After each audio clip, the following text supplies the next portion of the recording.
천년간 전해온 톨텍 인디언의 위대한 가르침. 4가지 약속. 제8장. 말로 죄를 짓지 마라. 만일 당신이 자유롭고 행복하게 살기를 원하고 지옥과 같은 삶을 떨쳐버리기를 바란다면 이것이야말로 당신이 지켜야 할 첫 번째 약속이다. 이 약속은 대단히 효과적이다. 말을 올바르게 사용하라.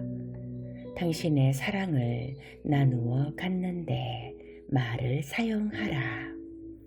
즐거운 마술을 사용하되 먼저 당신 자신에게 그 마술을 걸어보라. 자신이 얼마나 근사하고 대단한 존재인지 당신 자신에게 말하라.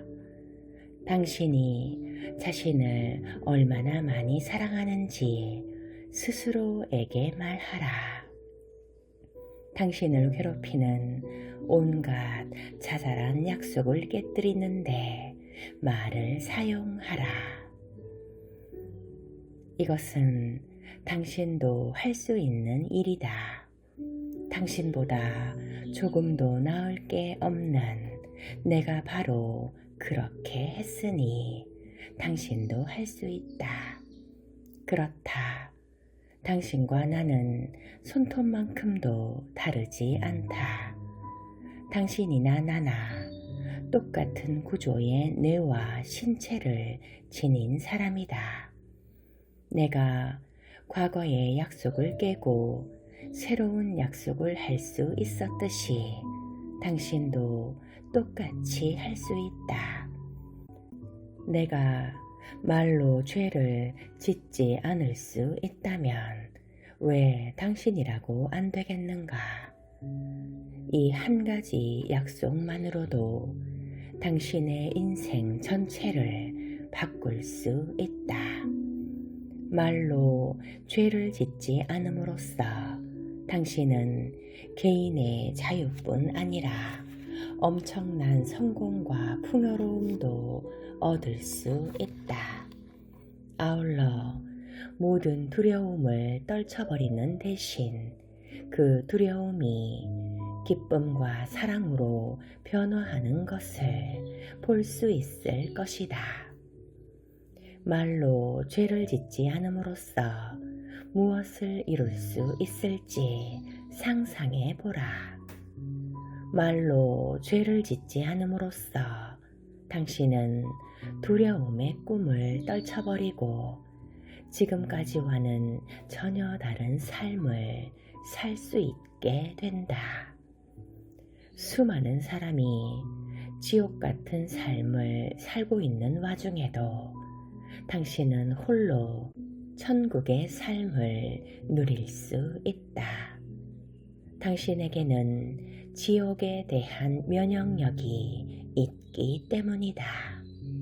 그러므로 말로 죄를 짓지 마라 라는 이 한 가지 약속만으로도 당신은 천국을 얻을 수가 있다.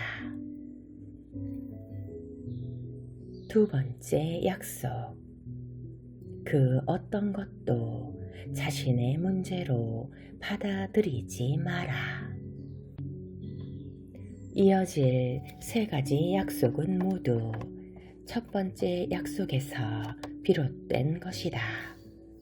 먼저 2번째 약속은 어떤 것도 자신의 문제로 받아들이지 마라이다. 당신 주변에서 무슨 일이 벌어지든 그것을 자신의 문제로 받아들이지 마라. 앞서 나왔던 예를 다시 한번 들어보자. 만일 내가 잘 알지도 못하는 당신을 거리에서 만나 저기 당신 참 어리석군요 라고 한다면 그것은 당신이 아니라 나를 두고 하는 말이다. 만일 당신이 그 말을 자신의 문제로 받아들인다면 당신은 아마 자신이 어리석다고 믿게 될 것이다. 어쩌면 당신 혼자 중얼거릴지도 모른다. 아니, 그 사람이 어떻게 알았지? 그에게 천리안이라도 있나? 아니면 내가 얼마나 멍청한지 남들에게 다 보인단 말인가? 당신이 그것을 자신의 문제로 받아들이는 것은 당신이 들은 내용이 무엇이든 다 동의하기 때문이다. 당신이 동의하는 순간 당신 내부로 독이 스며들면서 당신은 지옥의 꿈에 사로잡힌다. 당신을 그렇게 하도록 만드는 원인은 이른바 개인의 중요성이라는 것이다. 개인의 중요성 혹은 어떤 일을 자신의 문제로 받아들이기는 이기심의 또 다른 표현이라고 할 수 있다. 사람들은 흔히 모든 것을 다 나에 대한 것이라고 가정하기 때문에 우리는 교육을 받거나 길들여지는 동안 모든 것을 자신의 문제로 받아들이라고 배운다. 그 결과 모든 것에 대한 책임이 자신에게 있다고 생각하게 되는 것이다. 즉, 내 탓이요, 내 탓이요, 모두 내 탓이요라며 자신을 탓한다. 다른 사람이 하는 일 가운데 당신 때문에 비롯된 일은 하나도 없다. 전부 다 그들 자신 때문에 하는 일이다. 사람들은 모두 각자 자신의 꿈속에서 자신의 마음속에서 산다. 말하자면 당신이 사는 세상과는 전혀 다른 세상에서 살고 있다. 우리가 어떤 일을 자신의 문제로 받아들일 경우 우리는 다른 사람들이 우리가 사는 세상에 대해 안다고 가정하면서 우리의 세계를 그들의 세계에 강요하려고 한다. 설사 돌아가는 상황이 당신과 직접 관련된 것처럼 보이고 다른 사람들이 당신을 대놓고 모욕한다 해도 그것은 당신과는 아무 상관도 없는 일이다.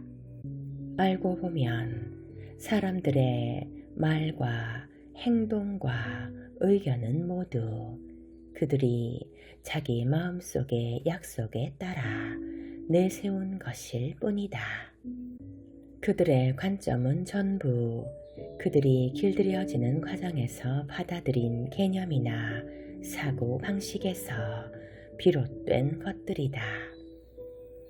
누군가 당신에게 이보게 자네는 아주 뚱뚱해 보이는군 이라고 자기 생각을 말하더라도 그것을 당신의 문제로 받아들이지 마라. 실제로 그 사람은 자신의 감정이나 믿음, 의견 따위를 표현하고 있을 뿐이다. 그 사람은 당신에게 독을 내뿜으려고 한 것인데 만일 당신이 그것을 당신의 문제로 받아들인다면 이는 당신이 그 독을 빨아들여서 당신의 것으로 만드는 셈이 된다. 어떤 일을 자신의 문제로 받아들이는 태도는 이런 약탈자들, 즉 사악한 마술사들로 하여금 당신을 쉽사리 먹이로 삼게 만든다. 그들은 시덥잖은 의견 하나로 당신을 쉽게 낚아서 그들이 원하는 독은 무엇이든 다 당신에게 주입한다. 그런데 당신이 그 의견을 자신의 문제로 받아들이는 바람에 그 독이 당신 속으로 스며드는 것이다. 당신이 그들의 모든 감정의 쓰레기를 받아들이고 나면 이제 그것은 당신의 쓰레기가 된다.